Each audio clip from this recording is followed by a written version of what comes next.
শহীদ দিবসের দিনে আমোদ প্রমোদ মদ্যপানের মধ্য দিয়ে পালন করতে দেখা গেল বেশ কিছু তৃণমূল কর্মীদেরকে। আজ ধর্মতলায় শহীদ সমাবেশে যোগদান করতে সকাল থেকে তৃণমূল কর্মী সমর্থকদের ভিড় উপচে পড়েছিল। হাওড়া ব্রিজ, ফেরিঘাট, হাওড়া স্টেশন, এমনকি দ্বিতীয় হুগলি সেতুতে যানজট ছিল। বেলা গড়াতে এতটাই ভিড় বাড়ে যে দ্বিতীয় হুগলি সেতু থেকেই অনেক গাড়ি ফিরতে রয়েছে। ফলে মন খারাপ হয়েছে অনেক কর্মীদের। তবে বিভিন্ন জেলা থেকে আসা তৃণমূল কর্মী সমর্থকদের বাস রাখতে হয়েছে সাঁতরাগাছি বাস টার্মিনালে এবং সেখানেই দুপুরের খাবার জন্য রান্না বান্না করতে হয়েছে। তবে অনেক তৃণমূল কংগ্রেস কর্মীদেরকে দেখা গেল উৎসবের মেজাজে আসর পেতে মদের ফোয়ারা তুলছে। কেউ গাড়ি স্ট্যান্ড করে পাশে বসে, কেউ আবার প্রকাশ্যে বসে মদ পান করছেন। মনেই হবে না শহীদদের তর্পণ করতে বেরিয়েছেন।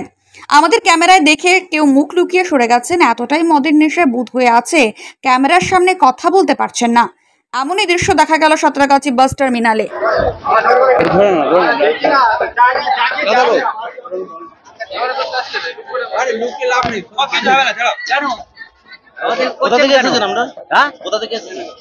আমরা আসিনি, আমরা ওইখানে রান্না খাওয়া করতে পারিনি বলে চলে এসেছি এইখানে।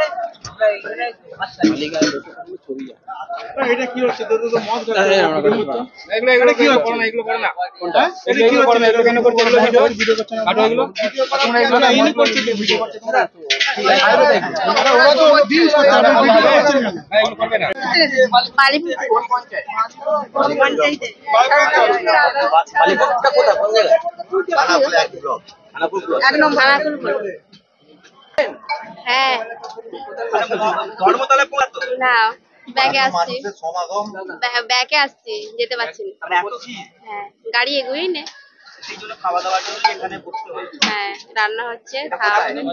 এটা সকালে কোটার সময় বেরিয়েছে? 7টায়।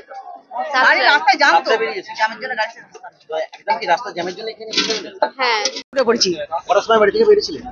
আমরা বেরিয়েছি 5টার সময় বেরিয়েছি। বালিপুর বালিপুর বালিপুর বালিপুর 1 নম্বর ব্লক, খানাকুল। আমরা আমরা আছি 50 জনের মতো রয়েছি। ওখানে আগাতে পারছি না, মানে ব্যাকে ঘুরে নিয়েছি গাড়ি। হ্যাঁ ছোট, হ্যাঁ ওই পিকনিক করে। হ্যাঁ ছোট, হ্যাঁ প্রত্যেকবারই আমরা আসি। হ্যাঁ প্রত্যেকবারই পর্যন্ত, এবারই পৌঁছাতে পারিনি। হ্যাঁ ঝর্ণা মন্ডল।